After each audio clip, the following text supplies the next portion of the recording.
Hey everyone, welcome back. So happy to see you again. Thank you so much to everyone who subscribed and showed love on the first one. It honestly made my day, and it's what makes me want to keep these coming. And before we start, go ahead and subscribe if you haven't yet, and drop a like on this video. It really helps a lot. Okay, so I've been sitting on this for weeks trying to figure out what to do, and my sister said just post it because I'm driving her insane talking about it in circles. So here we are. Grab a snack, this is gonna be a mess. I'm 27. My son is almost 5. His father, Rusty, is the reason I have trust issues that no amount of anything is fixing.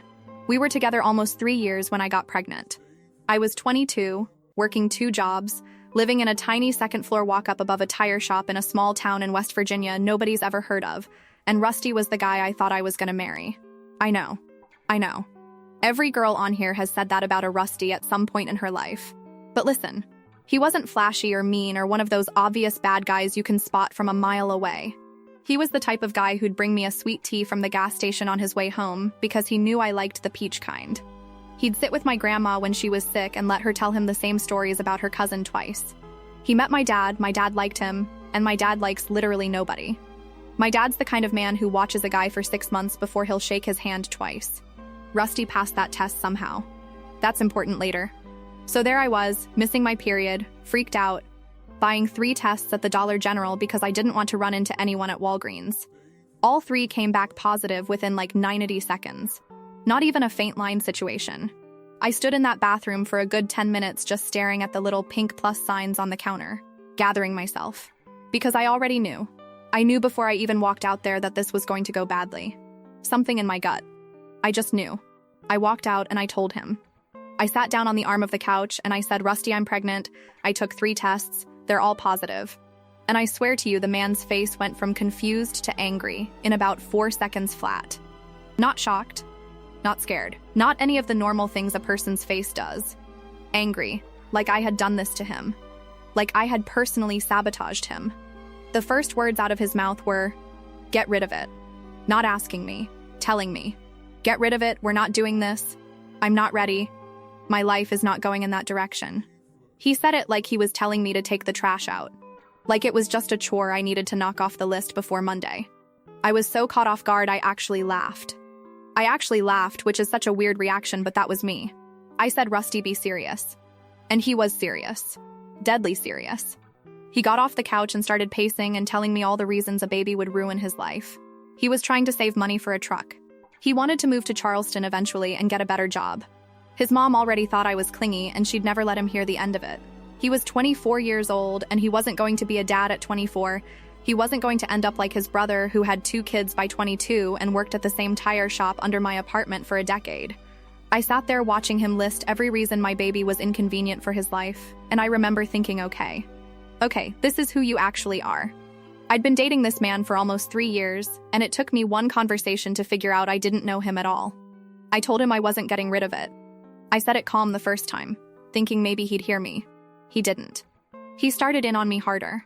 Told me I was being selfish, that I wasn't thinking about him, that I clearly didn't care about our future because if I did, I'd handle this like an adult.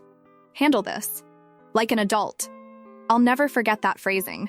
Like carrying a baby to term was somehow the immature thing to do and getting rid of it was the grown-up move. And then, he said the thing that ended us. He said if I kept it, if I actually went through with this, he would deny it was his. Forever, he said he'd tell everyone I'd been cheating. He'd tell his mom I was trying to trap him. He would never sign a birth certificate. He would never do a paternity test. If I kept this baby, I was on my own, and I could tell my son whatever fairy tale I wanted about who his dad was because Rusty was going to be a ghost. I stood up. I said, okay. That's all I said. Okay. I went into the bedroom, and I started putting his stuff in the duffel bag he kept in my closet. Shirts, deodorant, that dumb Xbox controller he was always losing, the phone charger he'd bought when he broke mine. I brought it out to the living room and I set it by the door and I said, "Get out of my apartment." He didn't leave. Of course he didn't leave. He sat back down on the couch and started backpedaling, saying I was overreacting, I wasn't listening, he didn't mean it the way I was taking it. He was in shock. Could we just talk about this like normal people? I told him he'd been extremely clear and I wasn't confused about a single word he'd said. I told him to grab the bag and leave. He left. I called my sister Greta. She's 3 years older than me. She was living down in Beckley at the time with her husband and their little girl. I was crying so hard she couldn't understand me for the first 2 minutes. When she finally figured out what happened, she said, "Get in your car right now and come here. Don't stay in that apartment tonight. I don't want you alone." So I drove down there in my little Corolla with the check engine light that had been on for 8 months, and I stayed with her for a week. My dad found out from Greta. She told him without asking me first, and normally I would have been furious about that, but I was too tired. My dad showed up at Greta's house the second morning I was there. Didn't call, didn't text, just pulled into the driveway in his old Chevy and knocked on the door. He came in, hugged me for a long time, and then sat at Greta's kitchen table drinking the coffee my brother-in-law made him, and said one sentence. He said, "Tell me where he is." That's it. That's all my dad said. "Tell me where he is." Greta jumped in and said, "Dad, no." My brother-in-law said, "Sir, let's think about this." My dad wasn't listening to any of them. He was looking at me. I told him no. I said, "Daddy, don't." I said, "If you do something to him, you go to jail, and I need you here. I need you here. I don't need you locked up over this piece of garbage." He didn't like that answer, but he respected it. He sat there for another 10 minutes, and then he got up and drove home. My mom called me an hour later crying, saying she'd never seen him that quiet, that he'd walked in the door, gone into their bedroom, and shut the door for the rest of the day. Rusty tried to contact me for about 2 weeks. Texts, calls, showing up at the apartment. He wanted to talk. He wanted to explain.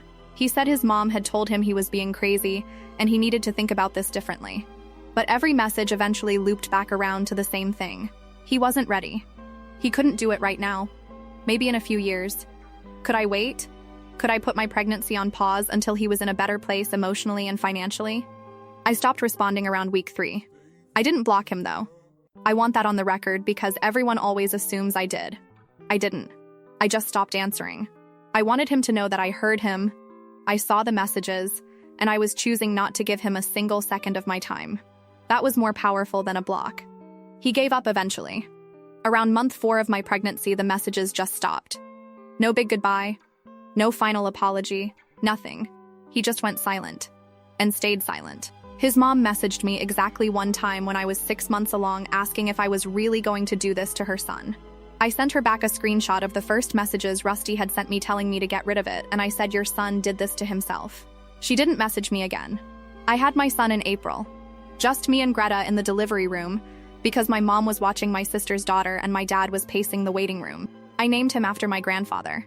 He came out screaming and looking exactly like my side of the family, which honestly felt like a gift from God at the time, because I could not have handled looking at a tiny version of Rusty every day for the rest of my life. He's got my dad's chin and my brother-in-law's nose somehow, which makes no sense genetically, but there you go. I raised him alone. Well, alone, I mean I did it without Rusty. My family was there every single day. Greta drove up on weekends. My mom took him overnight when I picked up extra shifts. My dad taught him to fish before he could really walk properly. My brother-in-law built him a wooden train set from scratch for his 2nd birthday, and my son still plays with it. My son has a huge family and he's obsessed with all of them. He doesn't ask about a dad because in his little brain his grandpa and his uncle are his dads.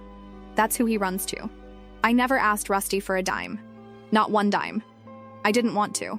I know a lot of people online say you should always go for child support, and legally I probably should have. But I made the decision early on that I did not want to give him any legal claim to my son. I didn't want visitation battles. I didn't want him getting weekends. I didn't want my son growing up seeing his dad sometimes and having to deal with the whiplash of a man who told me to abort him. So I ate the cost. My family helped. I made it work. For 5 years, I heard basically nothing about him. My town is small, but I don't live there anymore. I moved 30 minutes out to be closer to Greta. Once in a while, I'd hear something through the grapevine. Rusty got a new job. Rusty totaled his truck. Rusty was engaged. Rusty wasn't engaged anymore. Whatever, not my business, not my problem. Then, like 3 months ago, he slid into my DMs on Instagram. I don't post on Instagram much. Just occasional pictures of my son from behind so his face isn't in it, some pictures of my sister's kids, a few pictures of me at various family things. My account isn't private because I don't post anything worth hiding. But I don't accept messages from people who don't follow me. So his message went to that other folder where requests pile up. I only saw it because I got a notification that he'd liked one of my stories, which was so weird I actually clicked on his profile to see if I was hallucinating. His profile was a whole vibe. New apartment somewhere down in North Carolina. New girlfriend, blonde, pretty, Big smile in every picture. Him at what looked like a family reunion holding somebody else's baby. Him and this girlfriend at a pumpkin patch. Him captioning stuff about wanting to build a life with the right person. Him posting a quote about how family is everything. Family is everything. This from the man who told me to get rid of the one growing inside me. I went to the message request folder. There it was. A long paragraph. He wanted to reconnect. He'd been doing a lot of thinking. He'd grown a lot. He knew he'd handled things badly back then and he wanted to make it right. He'd heard I had a little boy, and he wanted to be part of his life if I'd let him. He was in a stable place now. His new girlfriend Aurelia knew about everything, and she supported him wanting to reach out. He hoped I could find it in my heart to give him a chance to be a father. I read that message 4 times. Then I closed the app and I did not respond for 3 weeks. My son was learning to ride a scooter. My dad was fixing my kitchen sink. I had a life. I did not have space in that life for a man who had spent 5 years pretending my child didn't exist. Then Aurelia messaged me. 2 Sundays ago. Her message was completely different from Rusty's. She said her name, said she was seeing him, said she needed to ask me something private and she was sorry to reach out this way, but she didn't know who else to ask. She said she'd been hearing rumors from his family about a child, that people in his hometown were saying things to her when she visited, that his own cousin had made a comment at a cookout that she couldn't stop thinking about.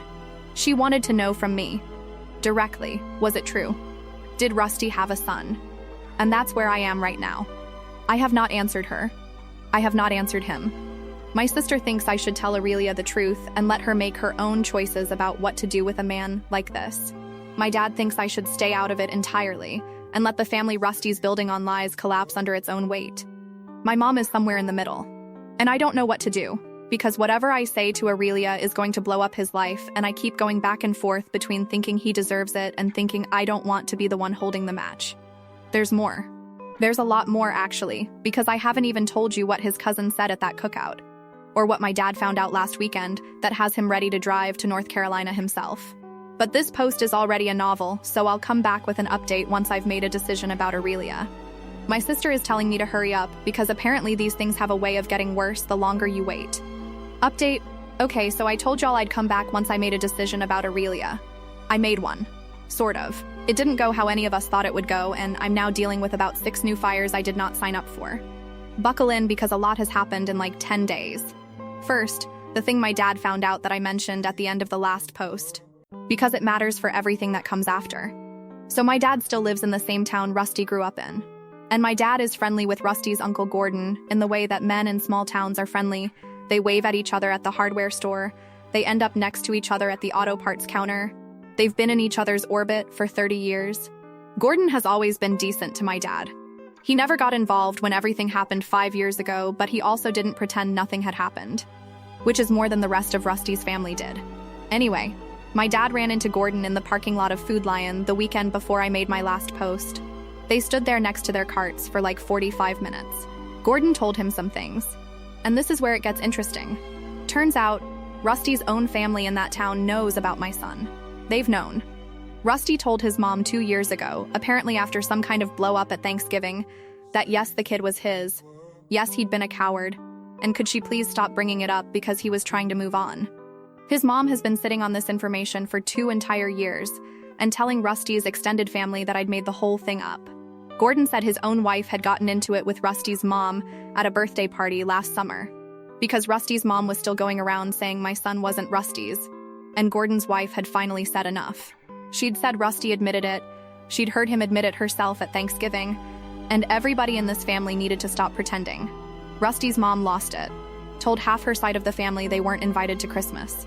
There's been a whole civil war going on in that family for like 18 months that I had literally no idea existed. My kid was the fault line running through all of it, and I was over here just trying to get him to eat vegetables. So when Aurelia messaged me saying his cousin had made a comment at a cookout, I now know exactly what cookout she was talking about. Gordon's daughter Katie hosted a 4th of July thing at her place. Rusty brought Aurelia, and somebody said something. Gordon didn't know exactly what was said, but he knew there'd been a scene. He said Rusty and his mom left within 20 minutes of getting there. Katie called Gordon that night crying because Rusty's mom had cornered her in the kitchen and told her she'd better keep her mouth shut around the girlfriend. My dad drove home from Food Lion, sat down in his recliner, and did not move for 3 hours. My mom said he just stared at the TV without turning it on. He finally called me around 9 p.m. and asked if I could come over the next morning. I brought my son over Sunday for breakfast, and my dad told me all of it, while my son was in the living room watching Bluey with my mom. I want to say something about my dad because I know it can come across on Reddit like he's this stoic movie character. He's not. He's a real person, and he was angry. He was angry quiet, which is his worst mode. He kept picking up his coffee cup and setting it back down without drinking any. He kept asking me small questions I didn't have answers to, like why would she wait 2 years? Why would she cover for him? What did she think was going to happen when the truth came out? He wasn't asking me because he thought I knew. He was asking out loud to try to make sense of it. I remember he asked me if I wanted him to drive down to North Carolina, and I said no, Daddy. And he said okay, but he said it in that way that meant maybe. Now back to Aurelia. I decided on that Sunday night, after leaving my parents' place, that I was going to answer her. Not because my sister told me to. Not because my mom pushed me either way. But because I kept thinking about her. Because she'd asked one direct question in a respectful message and she deserved a direct answer. I don't owe Rusty anything. But I don't owe Aurelia a lie either. And me sitting there not answering was basically letting Rusty control the narrative again, 5 years later. Exactly the way he did the first time. I was not doing that a second time. I typed out a message. Deleted it. Typed another one. Deleted it. I sat at my kitchen table with a cold cup of coffee for like an hour before I finally settled on something that felt right. I told her yes. I told her Rusty is my son's biological father. I told her my son will be 5 this April. I said I wasn't going to give her details about our history in a DM because that wasn't fair to either of us. But if she wanted to talk on the phone, I'd answer her questions. I said I wasn't reaching out to blow up her relationship. And I wasn't going to spread this to anyone she knew. I said what she did with the information was up to her. I hit send at 10:47 p.m. on a Sunday. She was typing back within 4 minutes. She thanked me. She said she'd been up for 2 nights straight going in circles about this. She asked if I could talk the next day. I said yes. We got on the phone Monday evening. She's not what I expected. From her Instagram, I'd built this image of her in my head. The bubbly blonde girlfriend who posts everything. Kind of naive, kind of oblivious. She's not that. She's 29, she's got a kid of her own from a previous relationship, she's been divorced 2 years, and she's been careful. She'd been careful about Rusty from the beginning. She said she'd asked him point blank when they started getting serious if he had kids, if he had any exes with kids, anything. He'd told her no. Straight up told her no. And she'd believed him for months. Then over the last year, little things had happened. A woman at his cousin's wedding had looked at her funny when she said she and Rusty were dating. His mom had made a weird comment about how Aurelia's daughter would love the toys they had in the guest room. Rusty had gotten a text one night that made him leave the room, and when she asked who it was, he said work. His phone habits had gotten weird. Not cheating weird. She didn't think he was cheating. But something was off. Then the 4th of July cookout at Katie's. She said Katie's teenage son, who's like 15 and doesn't have a filter yet, had walked up to Aurelia while she was standing by the drink cooler and said, "Hey, are you the new one? Or does he have a whole other family we don't know about too?" Aurelia said her stomach flipped. She laughed it off because she didn't know what else to do. Rusty saw the kid talking to her, walked over, and immediately said they had to leave. Told his mom to come on. His mom made up something about a headache. They were in the car within 20 minutes. She said in the car she asked him what that was about. He blew up at her, told her Katie's kid was a little smartass with nothing to do and she shouldn't listen to anything that comes out of his mouth. She let it go. She said she let it go because she was tired and she didn't want to fight the whole way home. But it stuck with her. And then his mom did something weird a few weeks later. His mom apparently called Aurelia. Just called her. Out of nowhere. To tell her that if she ever heard rumors about Rusty from anyone in his hometown, she should ignore them, because people there had it out for him. His mom actually said the phrase, "They'll try to say he has a kid. It's not true. Don't listen." That was the moment for Aurelia. Because who calls their son's girlfriend to preemptively deny a kid unless there's a kid? I sat on the phone listening to her tell me all of this, and I felt so many things at once. I felt bad for her because she'd been lied to for a long time by more than one person. I felt validated in this ugly, ugly way. Because his own mother had told her the exact thing his own mother told me she'd never tell anyone. And I felt this simmering fury that this woman, this stranger, had done more due diligence about my son's existence in 6 months than Rusty's entire family had done in 5 years. I asked Aurelia what she was going to do. She said she didn't know yet. She said she needed to sit with it. She said she wasn't going to confront him that night because she wanted to think. She thanked me again, and we hung up, and I felt weirdly wrung out by the whole conversation. Like I'd just done a workout I wasn't prepared for. Now, and this is where things really turned, Rusty found out I'd talked to her. Within 48 hours. She didn't tell him, but her sister Isabel did. Aurelia had called Isabel the second we hung up because she couldn't hold it. And Isabel apparently has a big mouth and is close with Rusty's mom because she'd gone to school with her. And Isabel told Rusty's mom, and Rusty's mom called Rusty. So by Wednesday morning, Rusty had figured out I'd confirmed it to Aurelia, and he was big mad. He didn't message me on Instagram. He called my sister Greta. Greta and Rusty were friendly when we were dating. Not close, but friendly.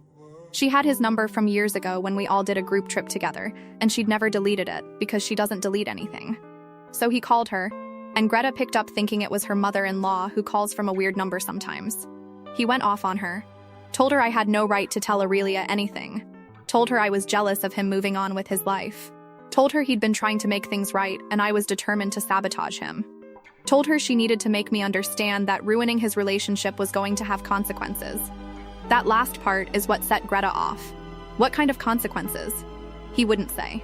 He kept saying she was going to regret it, I was going to regret it, my whole family was going to regret it. Greta said she asked him 3 different times to explain what he meant. He wouldn't. He just kept escalating. Greta hung up on him.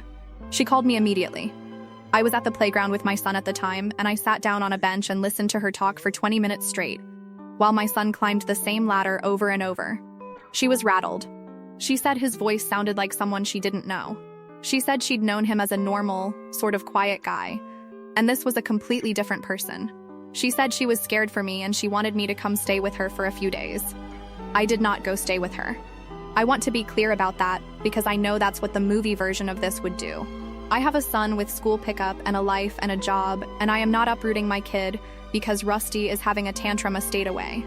But I did do a few things. I told my dad. My dad drove over that same night. My dad and my brother-in-law, Parker, had a long conversation on my back porch that I could hear pieces of through the screen door, and I stopped trying to eavesdrop because it was clearly a men's conversation, and I trusted them.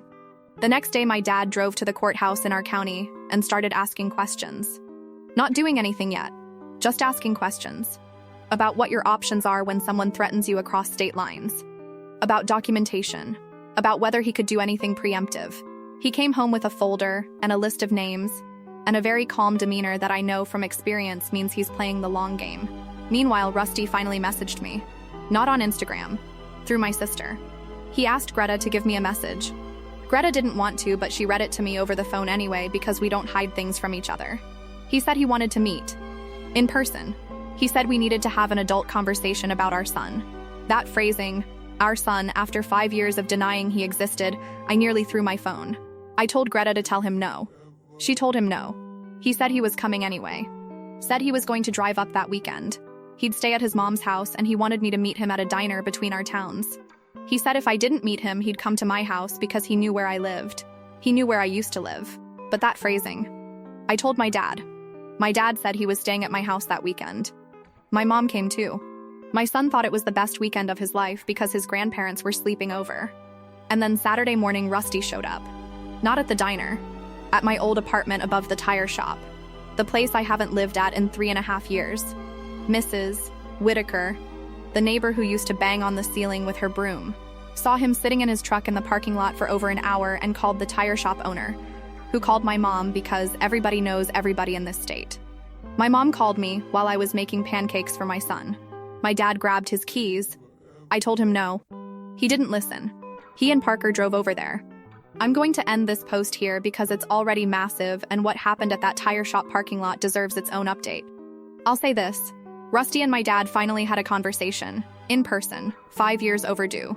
And my dad said things to him that I've never heard my dad say to anyone. And Rusty made a decision at the end of that conversation that has now created an entirely new problem I did not see coming. I'll be back soon. My son is asking why I'm on my phone, and I promised him we'd bake something today. Also, Aurelia messaged me again last night, and I haven't opened it yet. My sister is watching me type this and telling me to just open it. I know. I will. More soon. Last update. Here's what happened at the tire shop parking lot and everything since. My dad and Parker pulled in, and Rusty was still sitting in his truck. Not doing anything. just sitting there staring up at my old window. That part actually got to me later when my dad described it. Because who does that? Who drives 4 hours to sit in a parking lot and look at an apartment where a woman used to live 5 years ago? That's not a man coming to fix things. That's a man performing something for himself. My dad walked up to the driver's side. Parker stayed by the truck bed, arms crossed, not saying anything. Rusty rolled the window down. My dad didn't yell. My dad has never yelled at anyone in his life. That's what makes him scary. My dad asked him what he thought he was doing. Rusty started with the same speech he'd been using on everybody. He'd grown. He wanted to make things right. He had a right to know his son. My dad let him talk. Let him get all the way through it. Then my dad asked him one question. He asked him where Rusty had been the day my son had a seizure at 18 months old and I sat in an ER waiting room by myself at 2 a.m. because Greta was 2 hours away and my parents were out of town. Rusty didn't have an answer. My dad said Charleston. According to your Instagram, you were at a bar in Charleston that night. My wife saw you tagged in a picture. My dad had been sitting on that for 3.5 years. That's the kind of thing my dad remembers. Rusty started getting agitated, started saying my dad had no right to bring up ancient history. My dad said no. He said this isn't ancient. He said my grandson doesn't know you exist, and that's the kindest thing that has ever happened to him. He said you don't get to show up here 5 years later because your new girlfriend caught you lying, and now you need to clean up your image. He said if you come near my daughter's house, if you come near her son, if you contact my other daughter again, we're going to have a different kind of conversation. Rusty tried to argue. Actually tried to argue. Said Aurelia had a right to know the truth, and I had ruined everything by telling her, and now he was going to lose her, and it was my fault. My dad said something I want to write down verbatim, because it's the best thing my father has ever said. My dad said, you didn't lose her because of my daughter. You lost her because you're the kind of man who lies about a child. That's not something you can unbe. He told Rusty to start his truck and drive back to North Carolina. Rusty drove away. But here's the part I didn't see coming. He didn't drive to North Carolina. He drove to his mom's house. And this is where it gets messy in a way I did not expect. Because his mom, who has spent 2 years lying for him, apparently had a change of heart the second Aurelia called her directly Sunday afternoon and told her exactly what she'd learned. Aurelia had done something I didn't know she was going to do. She'd called Rusty's mom before she confronted Rusty. She wanted to hear it from the source. His mom denied it again. Aurelia told her she'd already talked to me. His mom hung up on her. Then his mom sat with it for about 3 hours and did something none of us saw coming. She drove to my parents' house, just showed up. My mom answered the door and I honestly thought there was going to be a fight in the front yard. But Rusty's mom was crying. She'd been crying the whole drive over. She told my mom she was sorry, that she'd been protecting him because he was her son, and she thought if she just held the line long enough it would blow over. She said watching Aurelia figure it out had done something to her. Aurelia has a little girl, and Rusty's mom had spent months getting to know that little girl and thinking of herself as her grandma-to-be, while denying she already had a grandson 30 minutes up the road. My mom didn't invite her in. My mom is not a soft woman when she's been wronged. She listened at the door, and then she told Rusty's mom that an apology to her wasn't the apology that mattered, and she shut the door. Rusty's mom sat in her car in the driveway for a while, and then left. When Rusty got to her house that night after the parking lot, she was already home. And they had it out. I only know pieces of this because Gordon called my dad the next morning with what he'd heard through the family. But apparently his mom told Rusty she was done covering. She said she'd told my mom the truth. She'd confirmed it to Aurelia. And she was calling everyone in the family to stop the whisper campaign she'd been running for 2 years. Rusty lost it on her, called her a traitor, told her she'd ruined his life. She said no. She said you did that a long time ago. Then she told him to leave her house. He drove back to North Carolina that night. Aurelia was not at their apartment when he got there. She'd packed up her things and her daughter's things and gone to her sister Isabel's. Yes, the same Isabel with the big mouth they'd made up because apparently blood is thicker than gossip. She left him a note on the kitchen counter. She sent me a screenshot of it. It said one sentence: I don't want a life with someone who wants to hide his own child. That was the message she'd sent me the night before that I hadn't opened yet. Rusty tried to contact me exactly twice after that. Once by text from a number I didn't recognize, and once through Greta again.